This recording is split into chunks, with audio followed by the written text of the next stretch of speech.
స్టార్మాలో ఎంతో కాలం నుండి టాప్ టీఆర్పీతో కొనసాగుతున్న డైలీ సీరియల్ కార్తీక దీపం.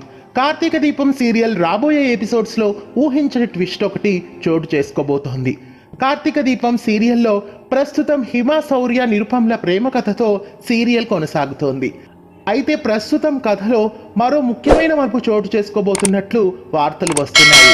వెళ్ళిపోయిన కొన్ని పాత్రలు మళ్ళీ తిరిగి రాబోతున్నాయట. కార్తిక్గా నిరుపం, దీపాగా ప్రేమి విశ్వనాథ్, మౌనితగా శోభా శెట్టి ఈ సీరియల్లో నటించి ప్రేక్షక ఆదరణతో దూసుకుపోయారు. అయితే వీళ్ళ ముగ్గురి కథ మళ్ళీ రాబోతోందట. తిరిగి మళ్ళీ కార్తిక్, దీప, మౌనితల పాత్రలు కొనసాగబోతున్నట్లు వార్తలు వస్తున్నాయి. కార్తిక్, దీపలు చనిపోలేదని ఫ్లాష్ బ్యాక్లా మళ్ళీ చూపించి వాళ్ళ కథను వెనక్కి తీసుకువచ్చే ప్రయత్నాలు జరుగుతున్నాయి. ఒకవేళ వీళ్ళ పాత్రలు మళ్ళీ తిరిగి వస్తే అభిమానుల కళ పండినట్లే.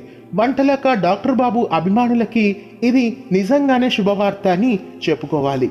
ఎలాంటి అర్థం లేకుండా ఎంతో ముఖ్యమైన పాత్రలని అలా మధ్యలోనే తీసివేయడం ఏం బాగోలేదని చెప్పుకోవాలి. గతంలో ఎన్నో సీరియల్స్లో చనిపోయిన పాత్రలను మళ్ళీ తీసుకువచ్చి కథలో ట్విస్ట్ లాగా కొనసాగించారు. అలాగే కార్తీక దీపం సీరియల్లో కూడా మళ్ళీ వాళ్ళ పాత్రల్ని తీసుకుని వస్తే ఎలా ఉంటుందని మీరు కామెంట్స్ రూపంలో మాకు తెలియజేయండి. కార్తీక దీపం సీరియల్లో కార్తిక్, దీప, మౌనితల రీఎంట్రీపై మీ అభిప్రాయాన్ని కామెంట్స్లో తెలియజేయండి. ఇలాంటి మరిన్ని తెలుగు సీరియల్ అప్డేట్స్ కోసం తెలుగు ఫ్లేమ్ యూట్యూబ్ ఛానల్ని సబ్స్క్రైబ్ చేసి పక్కనే ఉన్న బెల్ ఐకాన్ని యాక్టివేట్ చేయండి. ధన్యవాదాలు.